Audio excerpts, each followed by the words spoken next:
Good evening, ladies and gentlemen. Welcome back to Summer Slashers right here on Play the Hits. Nick, we got a very different kind of slasher coming at you this time. Welcome to Onimusha Warlords. Oh, that's a nice use of the Summer of Slasher themes. I have to congratulate you. I have no idea what this is. Okay, so Onimusha was a series that pioneered on the PS2, and it was made by acclaimed Resident Evil director Keiji Inafune, I believe. If I'm getting his name right. Keiji Inafune, I thought that was the guy who did Mega Man? Yep, you're right. It's not Keiji Inafune, it's... Let me think. It'll come to me. And I think technically Inafune was the guy who took credit for it, but... Oh, yeah, that's right. Didn't he, pretend he was blind or something or deaf or something like that? That I don't know. It was just basically originally the first guy got nudged out, but... Okay. Well, in any case,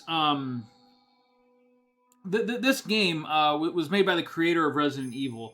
And it was kind of like...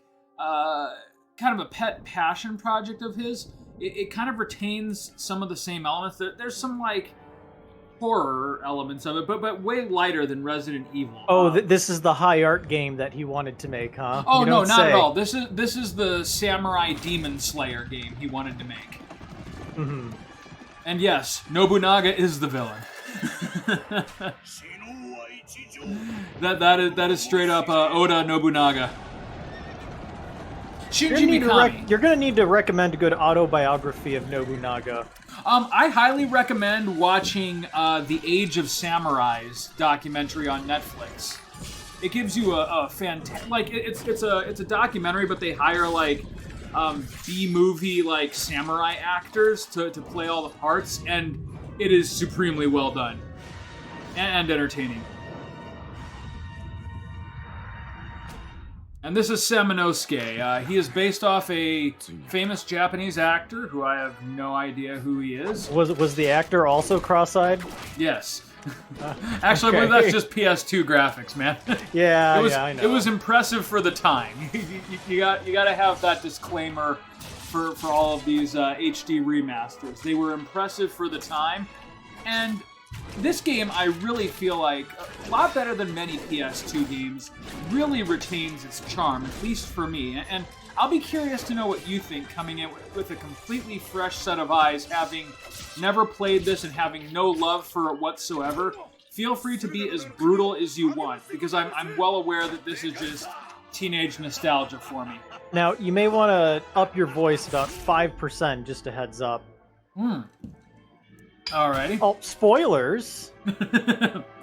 By the way, now Nobunaga I know how the dies. Netflix documentary ends. Yeah, Nobunaga takes an arrow to the neck on a demon samurai battlefield.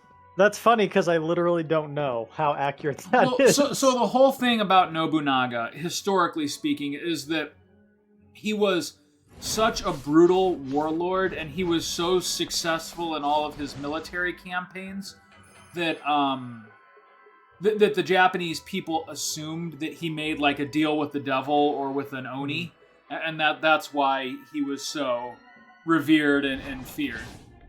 So he's pretty much like Japanese Genghis Khan, right? Kinda, yeah. And this... kind of an unstoppable force of nature, and really depends on what side of the seas you are on. Right.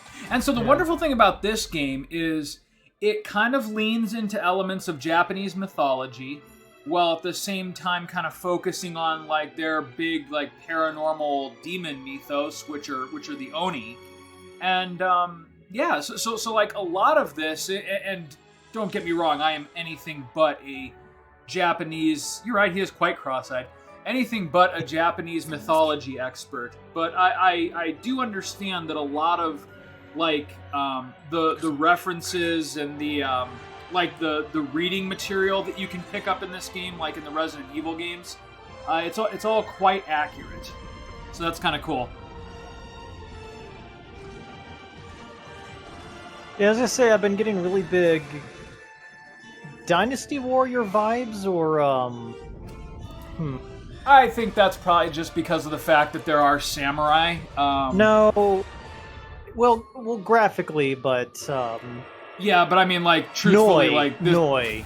this game couldn't be any less combat-wise, like Dynasty Warriors. It's much more similar in nature to Noid. Did you ever play that? Noih? Oh, I know what you're talking about, but no, I haven't played it. Yeah. So, basic story, Princess got captured by demons. Samanosuke, kind of this wandering warrior, gets called on to go save her. Only some of the maids were captured. Some of them, not all of them. You don't want to know what happened to the rest of them. They were fine. They're like, we got room for like 4. They're all working at a PF Chang's now.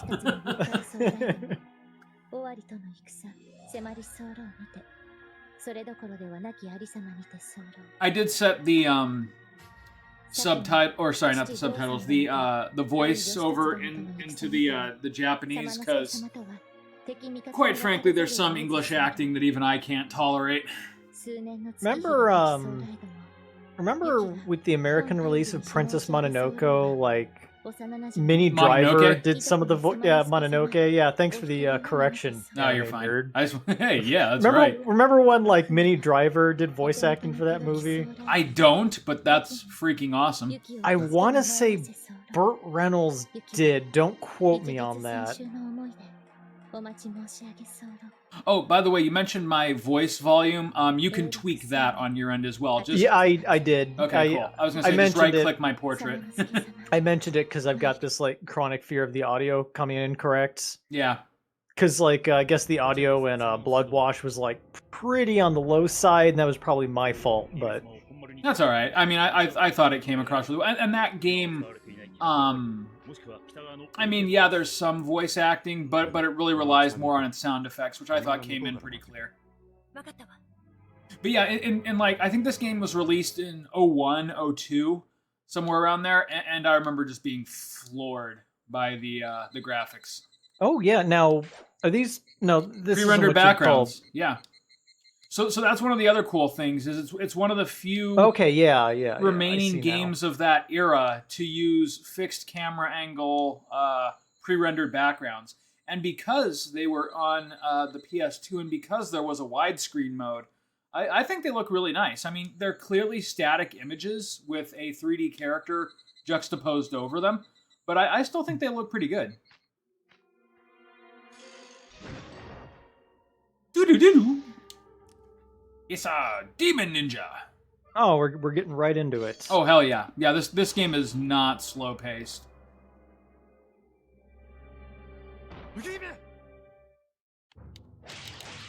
I also very much enjoy the combat system.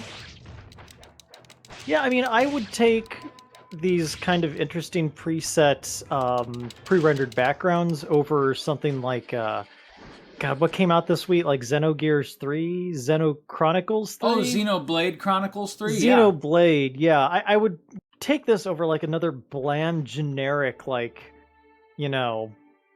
so I romp like that. I really liked Xenoblade 1. I've yet to play through Xenoblade 2, and so I will be reserving my judgment on 3. But the first one for the Wii, and of course its remaster for the Switch, are absolutely excellent. They don't quite reach the heights of Xenogears on the PS1, but very few JRPGs do, in my opinion. I just remember looking over some reviews this week, and it was like both like Xenoblade 3 and Tower of Fantasy both released, and it just kind of like a collective shrug. Tower of Fantasy? Tower of Fantasy is essentially like a knockoff of Genshin Impact, but in the same kind of vein as like Xenoblade 3. And both of them were supposed to be like mega hits, but they're just kind of like, I've seen this before. Gotcha. It's fine. Competent. Before anyone makes any Dark Souls jokes, he just knocks him out without me getting a chance he looked to like a lot bigger until you saw them both in the same frame. Right. This is like... My dick! Hit me right in the dick. This is like a hilarious B-movie. Yeah, oh yeah. Well, and I'm looking at the monster, and like for a quarter second, I was trying to figure out where the eye holes were. You know, for the costume. And you know, Shinji Mikami is kind of famous for that. That's his MO. Is he kind of takes these like movie genres, like Resident Evil was like a '80s chintzy B horror movie before Capcom decided it needed to take itself seriously. This is really just kind of a love letter to Japanese horror and samurai flicks.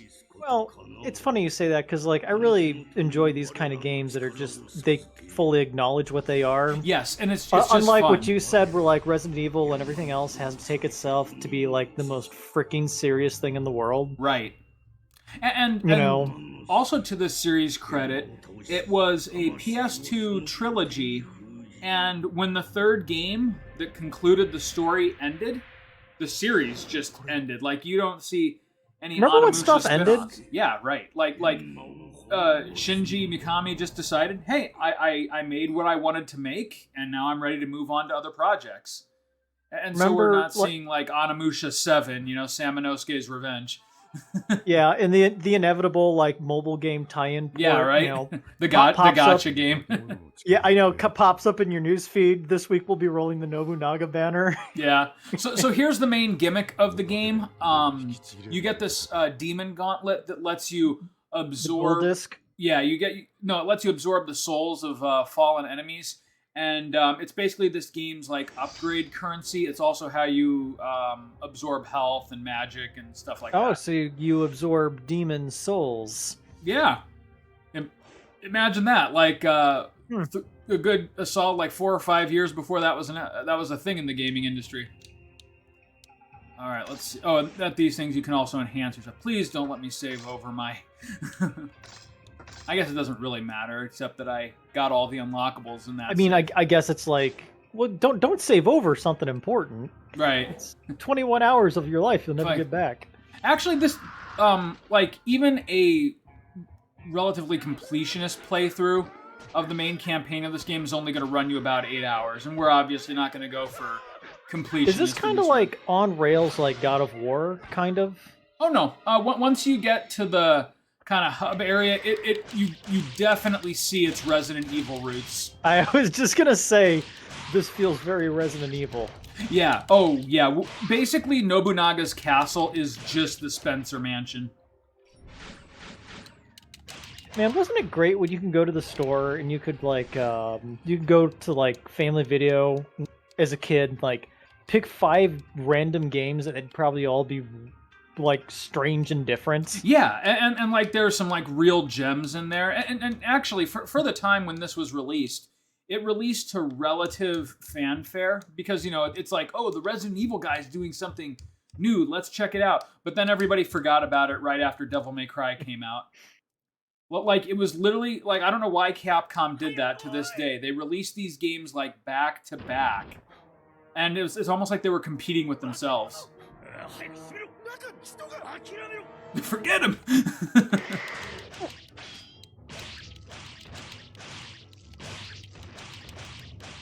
Not a whole lot of challenge in these early enemies, but you also don't have a lot of options. This was the tutorial without explicitly saying. Yeah, it's like learn to swing your sword at the bad guys. You know, they kind of showed instead of told you how to do it. Yeah, that's true. I mean, like that screen that you saw that told you what button to press to absorb the souls, that's really as much of a tutorial as you get in this game. Oh shit, he survived! We weren't counting on that. Isn't there like some kind of Japanese thing where like on like the 3 fools or... I get the feeling that's what these guys are. I was gonna say one of them looks like Gerald Akamura. Yeah, they're just Lenny, Curly, and Mo. Larry, yeah, Curly, right. Yeah. Lenny. There was probably a Lenny somewhere in there too. As many Stooges Larry, as there were. Mo, Curly, and Shemp. Not in that order. Well, there was Shemp, but then wasn't there another one too? Shemp became Curly, right? Yeah, and that Shemp became Larry. Shemp died, and then they needed a third stooge, so that was Curly. Oh yeah, that's right. Shemp had some serious health problems, but then there was another stooge after that, I think. Larry Curly and Salvatore or something? No, Steven. Larry Curly and Steven. Yeah, Larry Curly. I swear to God, there was another stooge. Oh shit!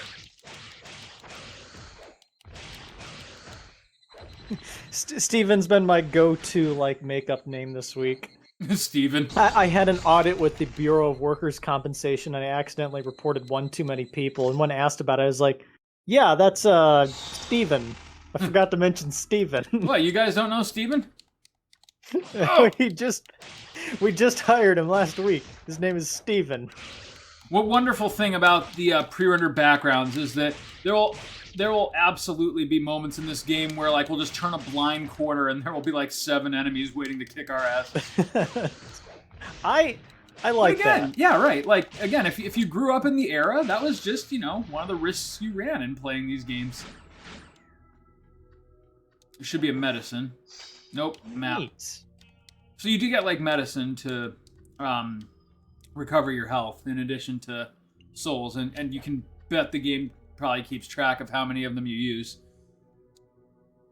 Speaking of Resident Evil, how much more sense did it make when Ethan was dousing himself in ointment as opposed to like green herb, See, again, I love it. Like if a game just like leans into the fact that it's a video game, I'm all for it. Like the healing mechanics don't have to make sense to me. I like that it was like more that it was like, it made more sense. Like green herb, I don't know, you make like a poultice of it. Ethan's healing mechanism made more sense. I don't know, just little things. There we go. No, twofer. Sometimes he won't stab them on the ground no matter how hard you mash the button. Other times he'll kill 2 of them at once. This reminds me... That's all up to Samanosuke. Oh my god, this reminds me like exactly like a game I played almost the same time on the N64, same style. Oh, really? Have you ever heard of The Shadow Man? Yes, I remember seeing it at the Family Video in Napoleon, but I don't think I ever got around to renting it. I recently played the remaster earlier this year. Yeah, it's just like this, pre-rendered background. Actually, the best way I can describe it is if you ever wanted more Castlevania 64, that was the game to play. Ooh. Don't tempt me with a good time here, Nick. Yeah, well, we may need to stream like a 20-hour game, so... We've done 20-hour games on this channel before. Let's see here. I don't think I have enough souls to upgrade it, but this is really like the only sword you need to. So what does your upgrade system look like? You just go to any save point and spend your souls to upgrade them. And, now, do these guys respawn when you go to a save point? Yes, which is why I'm doubling back here to kill a couple more of them before the first boss fight. Okay, that makes sense. I'm gonna try to upgrade the sword before the first boss fight. So yeah, there are grind elements of this game, very little of which I'll do on camera. But yeah, it's Japanese Zoltar. Ow! Nothing worse than one of the low-level rubes hits you. Yeah, the game's equivalent of Goombas. Yeah, right? The Goomba takes you out, you fucked up. Well, the wonderful thing about Mario is that Goombas absolutely could take you out if you just weren't paying attention. I can get that to 1. I should be able to upgrade. What is the 0 there in that pink bar? What am I looking at there? Just how many like full soul meters you have. Oh, okay, I see. So it's basically just a way to mark how many you have. Okay, so now we're at 01. Oh, okay, I gotcha.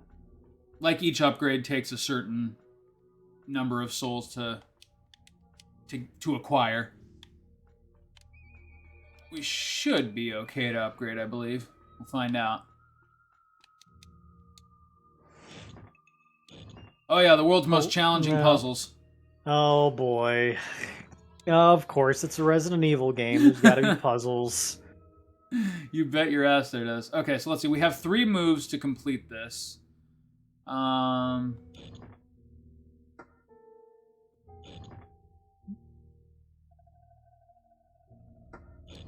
There we go. I had to think about it there for a second. Rope ladder. I had the correct answer, but I came about it a different way. Oh, we're not at the first boss yet. We're fine. We'll be able to upgrade, no problem.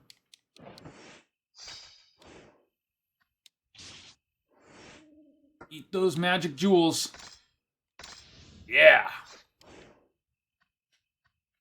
Oh god, this game is... I wonder if I were to pull up like a video of Kingsfield, which was like the Proto Demon Souls game on the PS1. I wonder how similar the two would be. Okay, so let's see here. Hold A to enhance the orb to break stronger seals. Enhance the weapon by holding... Yeah, let's enhance the weapon first. Oh, wow, not even close. I was way off. All right. We're fine. Well, like, you get more than enough souls just wandering around to fully upgrade, like, 2 out of your 3 main weapons. Yeah. No, it's the Battletoads. They've fallen on hard times. So those souls before... The other trick is the souls will disappear after a little bit.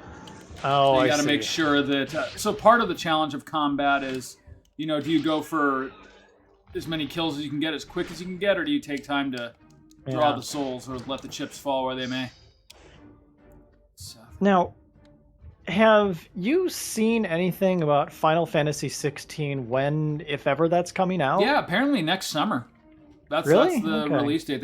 And, you know, it is Square Enix, so they'll probably move that back to, like, winter or spring of the next year, but... We'll probably be freaking bankrupt by then. Yeah, right. Well, once they get a... ooh!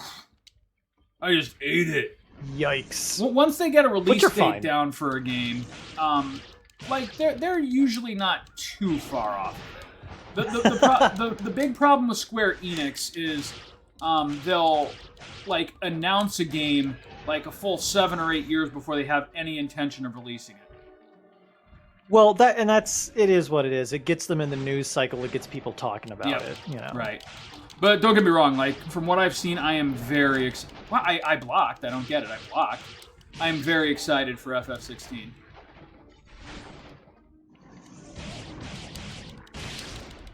You see, like, I think I saw, like, one trailer. Is that all that's out currently? Oh, no. They very recently released a whole gameplay montage, and that's where they revealed its release date. The last thing I remember seeing about it was they're like, this could be the darkest entry in the Final Fantasy series. Yeah, probably, but, you know, I don't really care about that. I just think the lore looks nifty. Like, I like the emphasis on... Why? Because I'm pressing the wrong button to block. That's why. It looked like, I don't know, it looked like it was like... Maybe I just wasn't watching the right trailer, but it just kind of looked like it was chasing the Game of Thrones trend. Yeah, maybe a little, but... Or Witcher. We'll Witcher, that's what I meant. Yeah, actually, you know what? I do kind of get those vibes. You're not wrong. Yeah. I remember, like, I saw that trailer and, like, I'd read, oh, it's going to be a dark game. And I just, like, pictured in my head, like, okay, what is dark? Like there's going to be, like, a 16-year-old girl, like, with enormous breasts talking about proto-nationalism. And that's, like... we need to kill the Pope. That's their idea of, like, what dark is, I guess. We need to kill the Pope, Nick. Right. Like, no, I think it's just, like, oh, Final Fantasy with some blood. Does Final Fantasy need that? Can't Final Fantasy just be Final Fantasy? Yeah, but does it need to be a Witcher? Again, I'm down. I'm down for it. It already tried to be Dark Souls with 13.3. Oh god, don't remind me of the 13 trilogy for some reason. I think I had also read this week that it's like Final Fantasy 14 is like the only thing keeping Square Enix afloat currently. Oh really? That and the re-release of Live a Live. They've released some. Oh god, Live a Live, dude, get Live a Live immediately. Or Live well, Alive, it's that everything. It's kind of like the whole Xenoblade thing. Everything just looks like this bland, generic anime mash.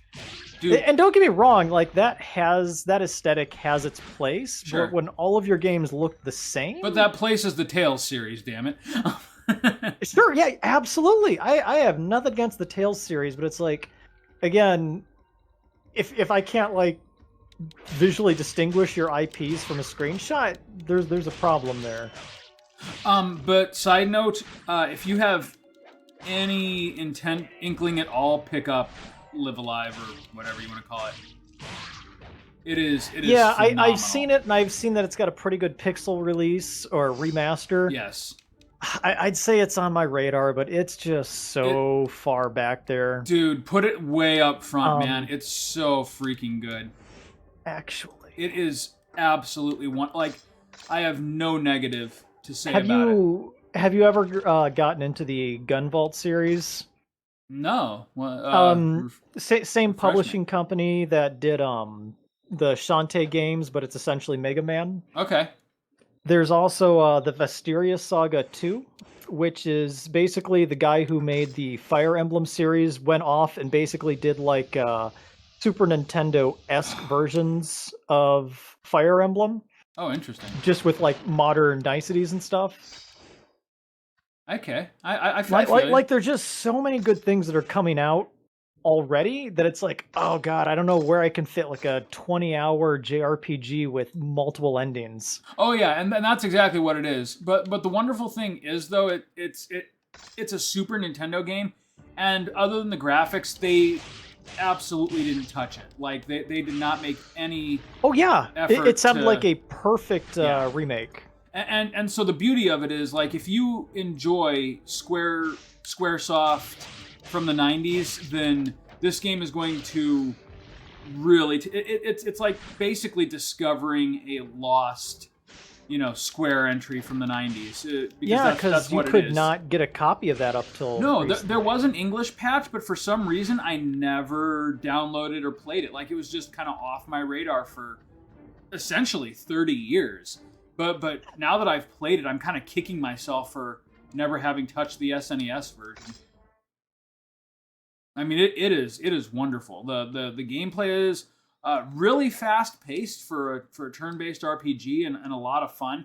It does away with some like genre staples for the time, like healing is a completely different animal, and like there's a grid based thing, but not quite like Final Fantasy Tactics. But at the same time, you can tell Tactics was at least partially inspired by it, and I mean it's just great. Like Tactics was basically just the Ogre series, Tactics Ogre, yeah.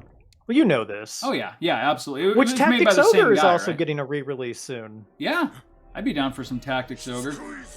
Why won't you die, worthless bug? This guy's actually a pain in the ass for like the first boss in the game. Like I may die. Just so you know, like I love this creature because he looks like a monster you'd see in a Japanese movie. Absolutely. Like I said, I'm looking for the eye holes.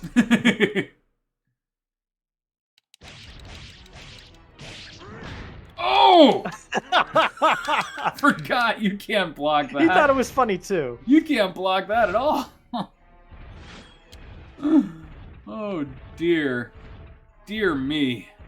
Oh man, I remember these like boss battles were just highly claustrophobic. Yes. Like there was no Dark Souls like ducking and dodging. It was planning when the hit was gonna come. Absolutely. And the pre-rendered backgrounds really like, you're whoops, accidentally clicked into my map. Now I think his horizontal swipes you can avoid. Yes, okay. That's good to know. Give me that magic. Wait, is this the same Samanosuke from the... Ah, damn it. What's that fighting game series? Oh, I don't know. Oh, I think one of the few spin-offs this series did get was a fighting game. But if you're thinking of Soul Calibur, you're thinking of Mitsurugi. I might be thinking of a different fighting game then that's not Soul Calibur. Mitsurugi was the samurai in Soul Calibur. Yeah, I know what you're talking about now.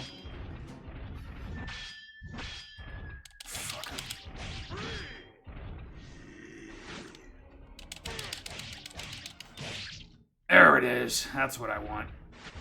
Okay, now we're...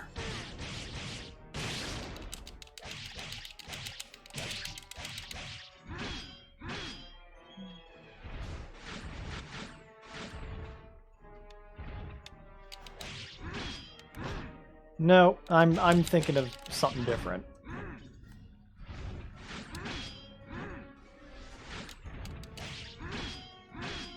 See, these fights can be a little bit intense. Ooh, forgot. I didn't see that, that warm up. Oh, God, he just kept going. Oh, no! Get out of there, Seminos. Okay, regroup. Need to regroup here. Should I use an herb? Ooh, that could have killed me. You didn't even block. Okay, we got him. We got him.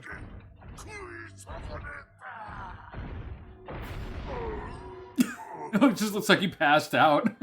You know what it reminds me of? The costumes from Power Rangers. Yeah. This is the part, like, you know, he grows and you gotta get into the Megazord. Yeah. Yeah. But you gotta pilot the whole thing. Samurai Zord, go! Actually, I think there was a Samurai Zord, wasn't there? There was a lot of swords. There was a lot of wonkiness too. Zord. Not sword. The Megazord. Yes. Sweet. Journals. Remember how the Green Ranger would play his dagger like a flute while wearing a helmet? Absolutely, I do. Dude, I was obsessed with early Power Rangers, man. Yeah, that was great. That was great. That was my 6-year-old jam. Again, it was that delightful, you know, time when these dumb kid shows treated themselves exactly like they were. The great thing about Power Rangers, though, I mean, you know the history of that, right? With like Super Sentai and everything. And then Saban, back when Saban was like buying up properties to move them over stateside. Right. Well, so the Super Sentai show, it was made for children in Japan, but it was also like this is neat. It was actually like really decent kung fu on top of that. So even in the English, whenever they would transform into their suits and they would cut to the Japanese footage, you would get some like really decent fight scenes for a freaking children's show. Yeah. Well, like some of it really like the Red Ranger versus Green Ranger battle. That was fucking epic. Yeah, there were some pretty good like plot threads there. So this is the guy who resurrected following this Nobu stuff Naga. when I was a kid. Yeah, and boy, like the whole thing about like the White Ranger. You know, who was he going to be? Who was he going to be? And then it's just the Green Ranger again. Yeah, it was just the Green Ranger, but now he was white. But it's a new color. Dude, did you ever have you like by any chance like come across Jason David Frank since he was on Power Rangers? I mean, we were neighbors at one point. Anyways, so apparently now he's an MMA fighter, and like he's basically devoted his life to charity through like teaching kids martial arts and like self-confidence and respect.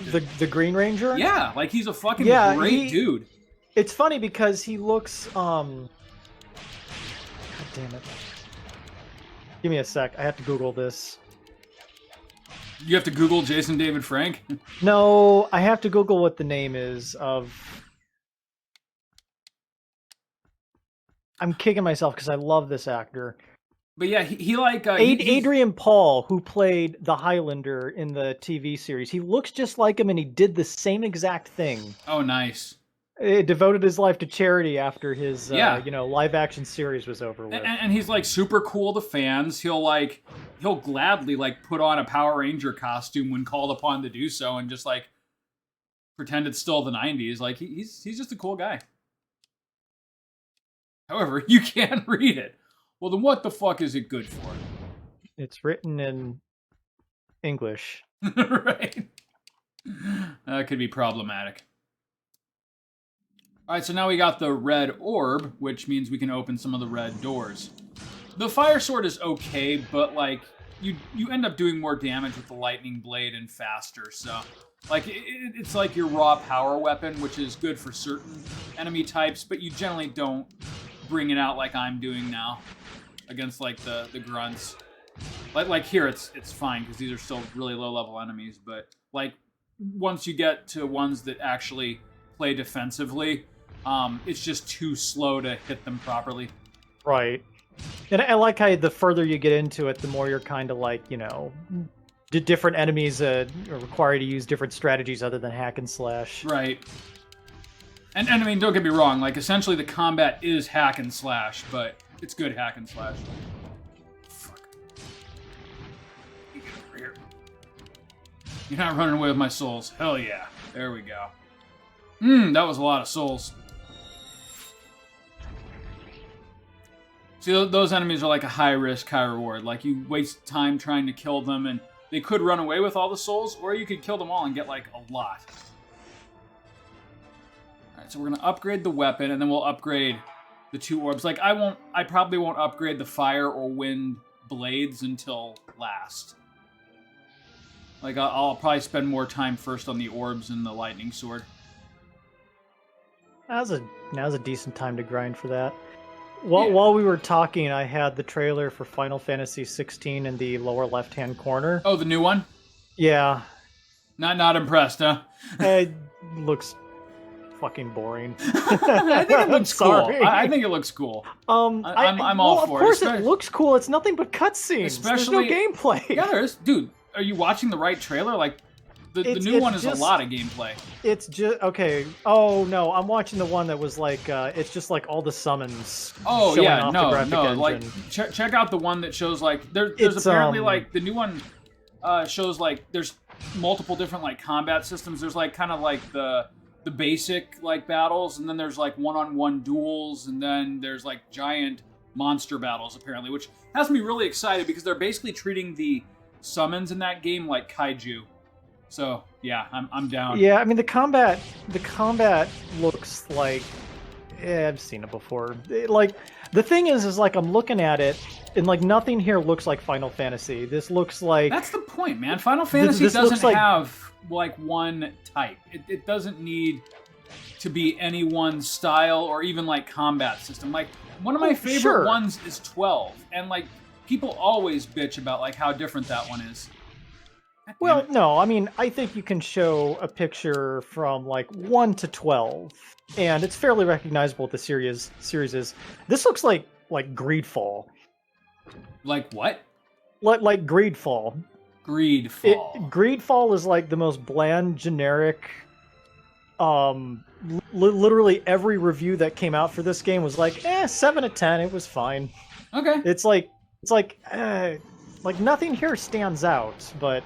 See, I disagree. Actually, I think after, like, the J-pop mess that was FF15, this looks like a breath of fresh air to me.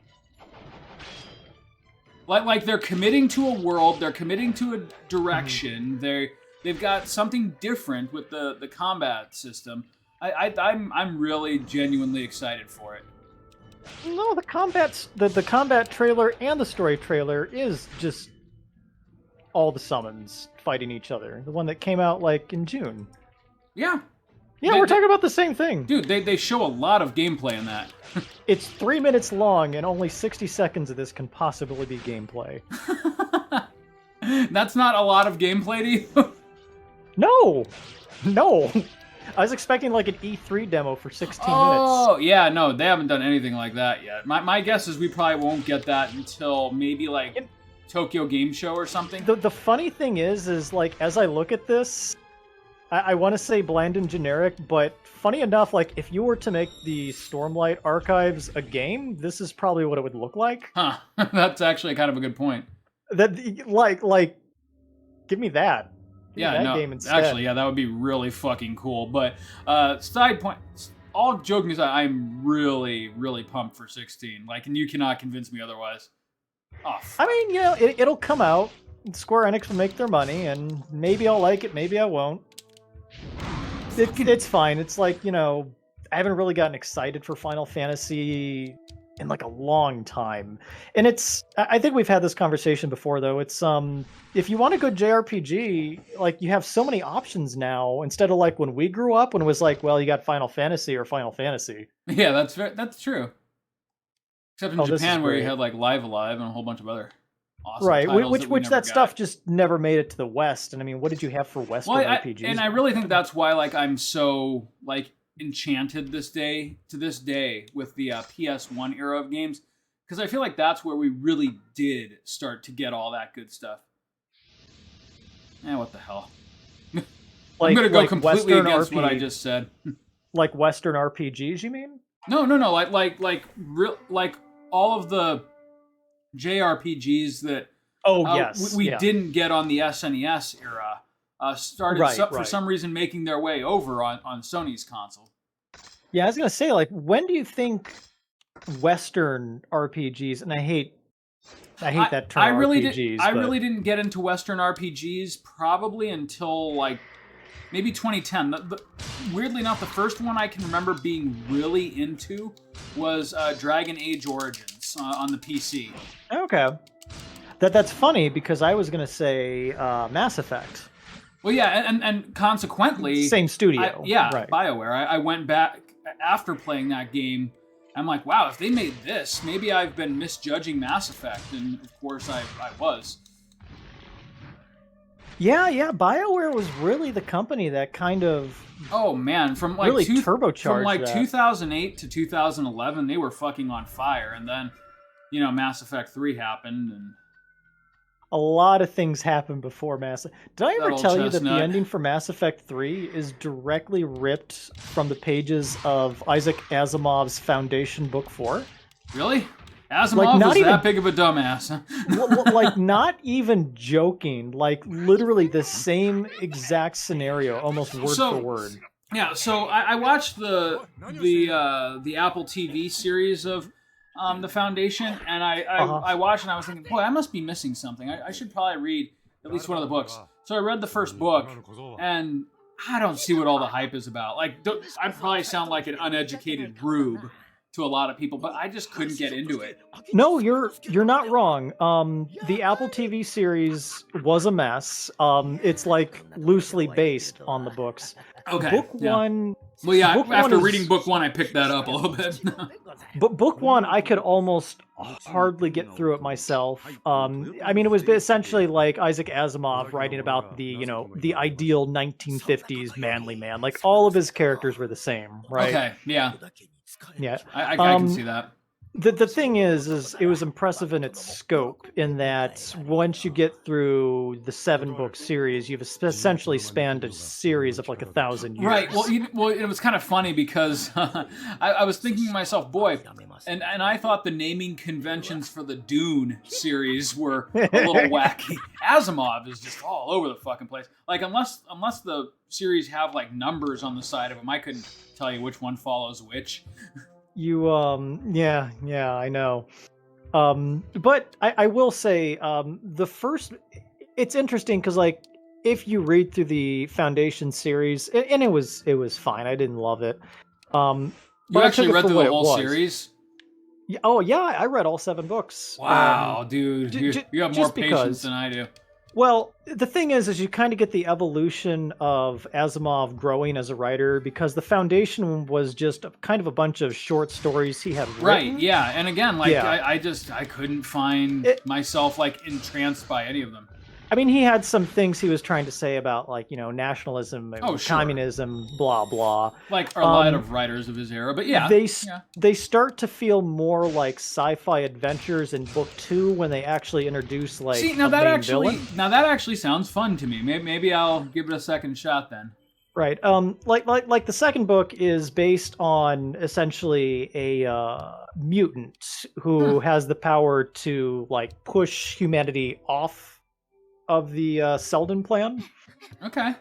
So you've got this whole thing where, like, Selden is, like, talking about, oh, so you're probably wondering why people are rioting. Like, well, no, none of that's happening. Right. So, I mean, hey, I'm willing to give it a shot then, because, I mean, Sandman, one of my favorite comics of all time, really didn't pick up until the second story arc, so... I've heard so many good things about that, but I feel like I've been hurt so much by things that are popular in pop culture. Think of it this way. Even if I love it and you hate it, like so many other things in our relationship... But the thing is, Chris, I hate a lot of things. You've really only wasted your time reading 75 short issue comics. Yeah, I mean, like, you could blast through 10 of them in probably about an hour. So you're not looking at a huge time commitment.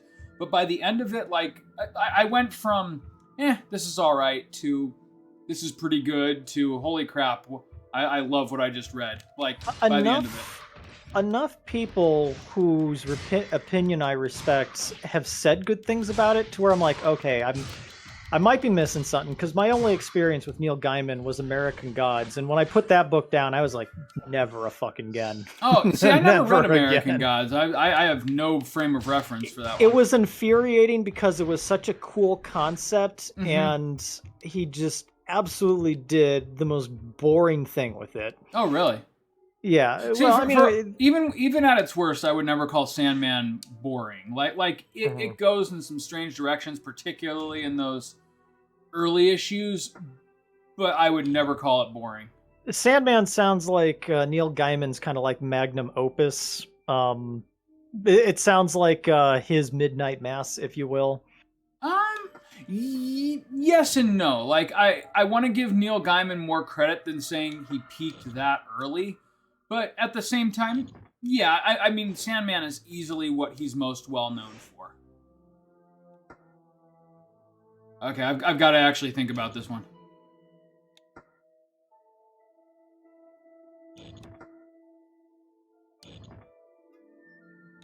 I did it wrong.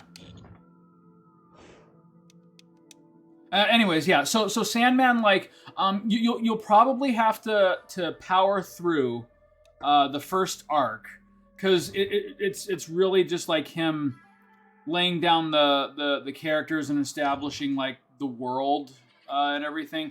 But after that initial like story arc, I really, like I said, it's close. I really fell in love with it.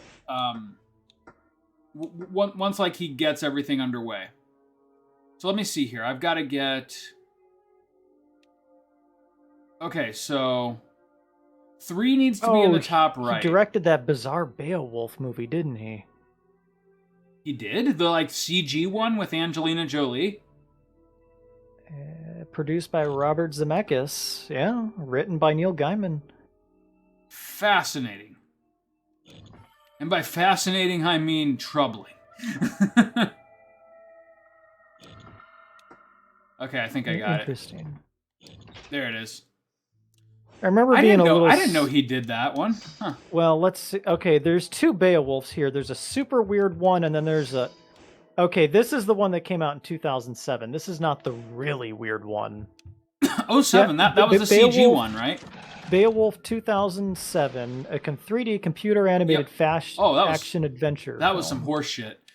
That movie was some horse shit. I went to see that in theaters, like stoned out of my mind, and I remember thinking, this is horse shit. Now, the one I'm thinking of... Like, I literally... I tapped my friend Cody on the shoulder. I'm like, let's just stick this out and see if we get to see Angelina Jolie's titties. And then we didn't. that was the best I could have hoped for from that film. And it never happened. Okay, here's the one I was thinking of, is the 1999 steampunk Beowulf with Christopher Lambert. See, that sounds fucking cool. It was freaking weird. Because, like, it's basically like Mortal Kombat, but steampunk and the plot of Beowulf. Huh. You've just sold me on I would that. recommend watching this. Yeah. Oh, going back to Sandman, having now watched the first season of the Netflix adaptation, not bad at all. They make some changes, but it's not like, hey, like, let's just do our own thing with it. It kind of... So the original Sandman was like super weird in that, like by his own admission, Neil Gaiman says like originally I had no idea what to do with this. Like I wasn't sure how DC it needed to be. So like he wrote the Justice League into it and all kinds of other weird shit. But for the Netflix adaptation, obviously, that would be tonally very strange. So what they did with the plot was they followed the same beats. But like, whereas, you know, he had to go get a magical trinket back from the Justice League, instead they write like another unique character into it, which is really cool. There we go. Isn't it horrible that like everything now is like how like how Marvel or DC do we need to make this? Yeah, no right. good? Well, and I give them kudos to that because they very easily could have, like thrown in like they could have thrown in Batman. Like Batman appears in a few panels, and they could have absolutely put him in to try to sell the series, but instead they didn't acknowledge at all that it takes place in the same universe as the Justice League. Because for all intents and purposes, really, the Netflix version does not take place in that universe. Legally, it can't. Well, right. Well, I don't know. I mean, they Sandman is still a DC property, and they had to get the rights for him. Oh yeah. Yeah. So. But Netflix isn't gonna let. I mean, that's not gonna stand on Netflix. Didn't DC pull off all of their Daredevil stuff or whatever? That's Marvel, and yes, they did. They put it on Disney Plus. But by that same token, no, Daredevil is on Disney Plus now. Yeah. Which is actually now, really cool. So now my 4-year-old niece, in between watching Mickey Mouse, can go ahead and watch a man get his head violently smashed by a car door. Yes. Actually, she would have to turn on the R-rated age rating setting. Oh, I'm sure. Is that like another one of those like "Are you 18" gateways? Yeah, like you have to like enter in your password. Except Mickey Mouse is there and he says it. And, oh, you're not. You're 18, aren't you? It's gonna get fucked up in here. But no, so what I understand is I believe the relationship between DC and Netflix is still really good for the time being. Like they put the Dark Knight movies on there occasionally, and I remember it was bad, but I guess it's gotten better. Oh, I don't know, but to their credit, going back to the point I was trying to make, Sandman is still a DC property, but they notably kept it as toned down as humanly possible in order for the series to stand on its own merit. And I think in that aspect it succeeds. Like the comics are decidedly like kind of heavy metal in their tone, whereas I would say like the Netflix series is more like kind of gothic fantasy. But by that same token, it works really well, and I enjoyed it. But then I'm a Sandman fan, so you can't necessarily trust what I have to say. You know what's really fucking scary? What's that? As we were having this conversation, I just got an email from HBO Max asking me to come back. Hey, don't you miss watching the new Batman movie for the 7th time? Oh my god, that is... We've got Godzilla versus Kong. We still don't have fucking Shin Godzilla, but we've got Godzilla versus Kong. Speaking of toned down, did you know that The Watchmen was basically a toned down version of The Boys? Oh, really? Yeah, I remember reading this recently. I guess Alan Moore was originally going to do that, but it was too violent, so they came up with... So I've been hearing a lot about The Boys lately. Like, I went from, like, knowing nothing about it to, like, it's all of a sudden fucking everywhere. Oh, it's awful. Don't. Okay, good. Because I really didn't want to get into it, because to me it really looked like just a shameless ripoff. It's like what if superheroes were real and they were all assholes? Like, yeah, that's essential. Okay, like, what if they were all the comedian? Like, I get it, but that's been done. What if society was run by giant corporations and it's just misery? Oh no! It's absolutely miserable. Oh fuck! Corporations. Hey, if you want a decent series, do you have Amazon Prime? Oh yeah. Have you watched Invincible yet? No. You absolutely need to watch Invincible. I loved that show. It's basically the premise revolves around what if your dad was Superman? Huh. And just took care of everything. And just took care of everything, and you just get like a free ride. Don't read a single thing about it, okay? Like, literally just watch it and don't look up any videos until you get to the end of the first season. Okay. I think you would love it. I loved it. You know how I hate everything. I mean, after you led me to Midnight Mass, I pretty much have to trust everything that you say now. I remember dying at this part a lot. Whenever I say something's good, usually I say 99 things have sucked before. What is this? Oh, it's just some puzzle horse shit. I love it. I love this. So basically, I have to make sure that I don't inadvertently open the panel up that my partner is standing on. This is great. Can't be a demon castle without some demon traps. Oh god, I think I've accidentally killed Kaide. Is this Nobu Naga's castle? Yes. Okay, so Nobu Naga's got like Alright, a we're demon castle. Yes. That's funny because remember when I was talking about Shadow Man? It's the same premise of like, what if Legion had convinced? Oh fuck the water. Okay, yep. I no, this do is die. just a James Bond movie now. Yes, it absolutely is. But I got to be careful. I forget how this puzzle works, and it's really easy to actually let your character die, and then I have to go through that whole sequence over again. God damn it! Oh, I thought those were speaker boxes, and like Nobu Naga was gonna taunt you. Ha ha ha! Foolish mortals. That would make this even better. Okay, actually. yeah, I suck at these. I just suck at these. Is I've this got like to a move. sliding puzzle? Yeah, I've got to move these two pieces here into this middle thing. So let me.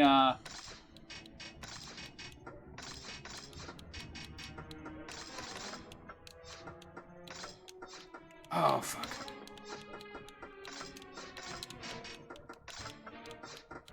I am so bad at these kind of things. Oh, this isn't so bad. Well, it's not great, but... Oh, I fucked it up already.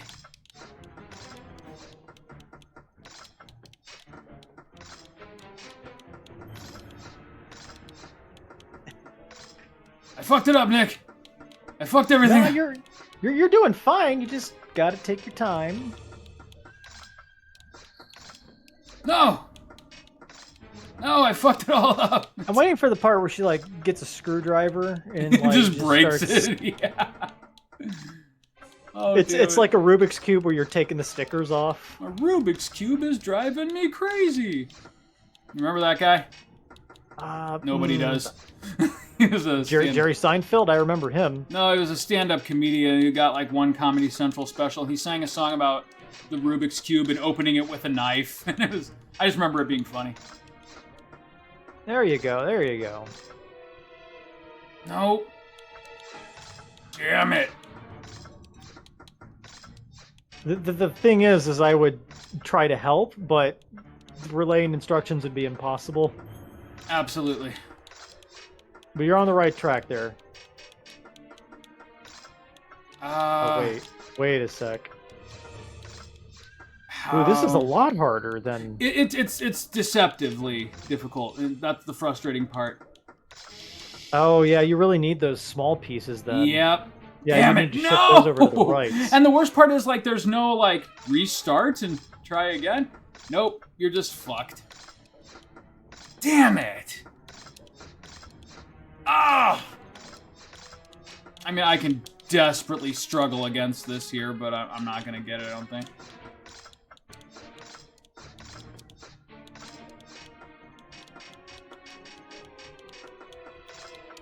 I miss puzzles in games, though. Well... Oh. Ooh. Nope, I still didn't get it because I can't close. get that one so out of the way. close. Well, yeah. What? Wait. Oh, wait, yeah, you could. Oh no, I can't. So. Fuck. Wait, yeah, No, you can do it. No, we're done Yes, you can. I knew I remembered hating this. I panicked, Nick. Now we have to do all that over again. We have to start from the beginning. Oh, yes, we do. We absolutely do. From the beginning of the game because you didn't have a memory card. Yeah, from the beginning of the game, yeah. Oh, man. Looks like you don't have a memory card inserted. Are you too stupid to play this? And no, yes, I have one. It just doesn't and then work. this game also commits the unforgivable crime of that era in that the cutscenes are unskippable. Oh, yep. So I could very easily fail this puzzle a second time, and we could have to watch this once more before we save and wrap up for this evening. It's surprisingly not bad mocap, though. No, for Or PS2 era, animation, it's, if you yeah. will. For the PS2 era, I thought they did a great job. No, this is probably mocap, like Oh, very yeah. primitive. Totally. They don't move like, they're not gliding on the floor and like turning in circles without moving their feet. Like, yeah, this is definitely mocap. I feel like that was a mouthful for what she actually said. But then I don't know a lick of Japanese. Oh, right, you gotta do this puzzle. Oh, all right. And I fucked it up in the exact same way as I did the first time.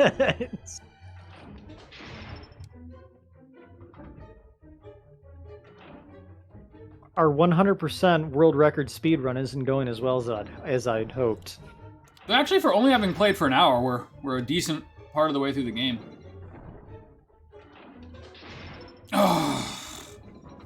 Most people remember their mistakes from the first You're not one of those people, though. I'm not one of those people at all, no. I'm not even going to bother equipping the armor until we solve that puzzle.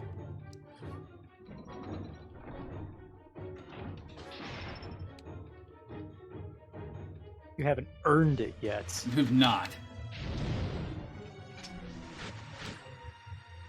Fortunately, this next room is relatively easy by comparison. It's basically just make sure that you don't accidentally kill your friend.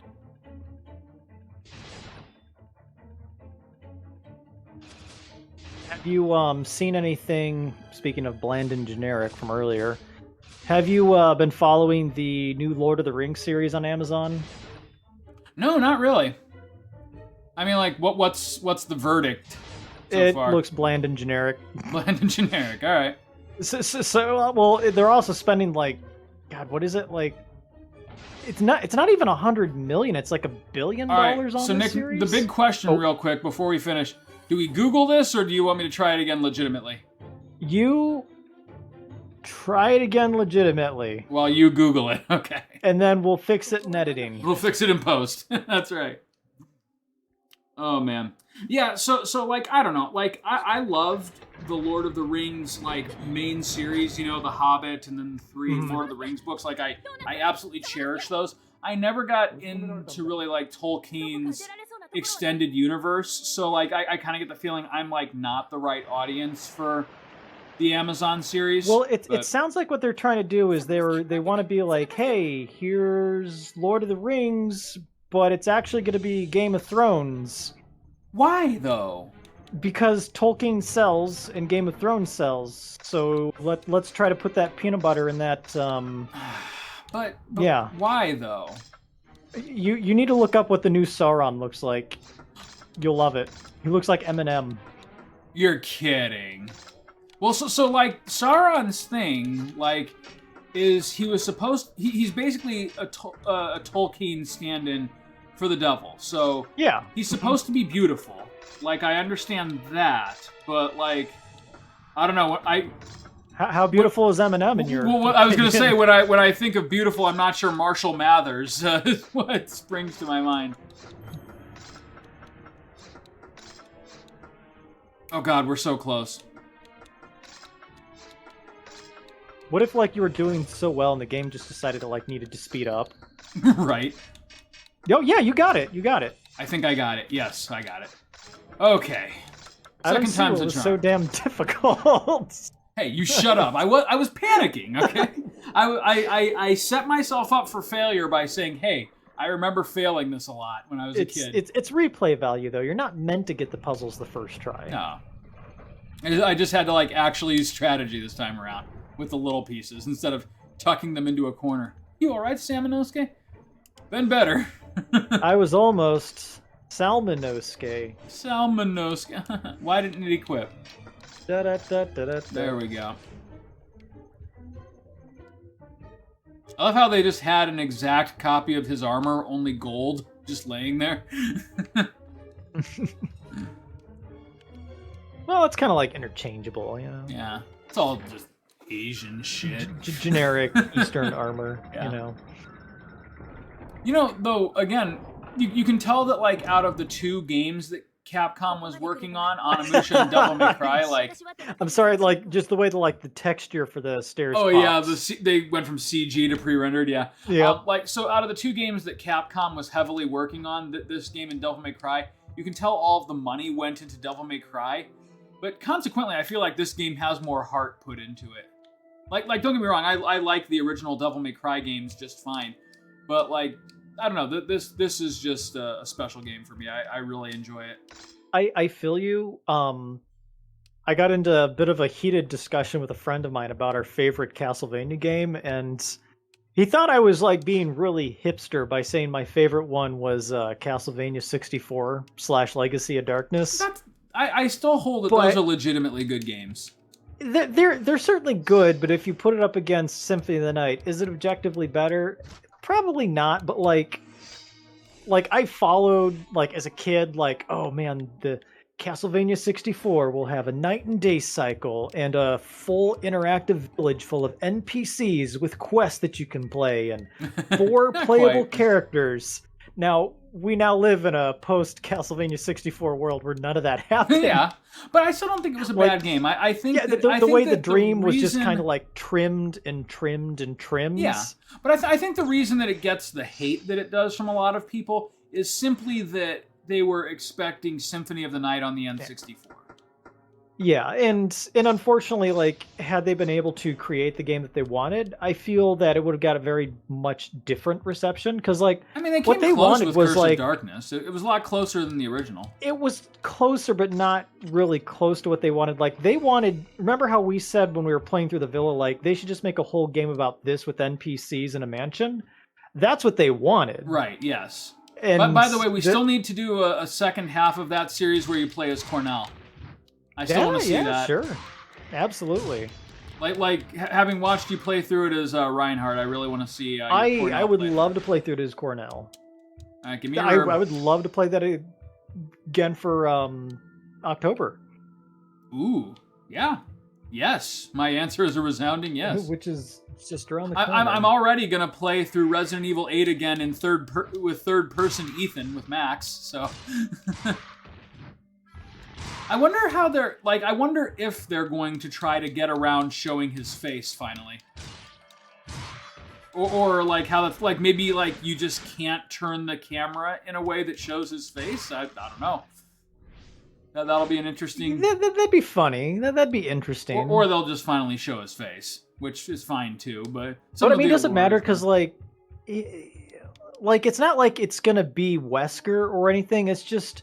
You don't see his face because he's bland, generic. Right, white he's protagonist. He's supposed to be the stand-in for the player character. You're absolutely right. And like the whole thing is that unravels the power fantasy if like you see his face. Right, it's like the silent protagonist in the JRPG. Like their personality is your personality. Like that's why. Right. Well, that's how you project. But by the way, go. Yeah. Well, really quick side note. We were talking about Live Alive. One of the things that it does that is so brilliant for the era that it came out in is it completely, I don't know, for lack of a better word, lampoons the generic silent protagonist concept and turns it on its head in the 11th hour. So I'm not going to say how, but just be ready for that. I thought you were going to say that it was the Super NES predatement of like Saga Frontier. Yes, it is. But at the same time, it also, like, even though it was 1992, like, the tropes for RPGs were already so well established that Square Enix, the top dog in JRPGs at the time, instead of resting on their laurels, they took a lot of the familiar concepts that you would expect from JRPGs and completely turned them on their head. And the silent protagonist is one of those things. I won't say how, but you'll know it when you see it. My favorite rendition of the silent protagonist, I don't know if you've ever played Crosscode or not. Oh crap, where do these go? I think I saw the door where these go, and I can't remember where it is. Sorry, go on. Have you ever played Crosscode? Crisco? Frisco. I'm messing with you. Frisky Dingo. Frisky Dingo.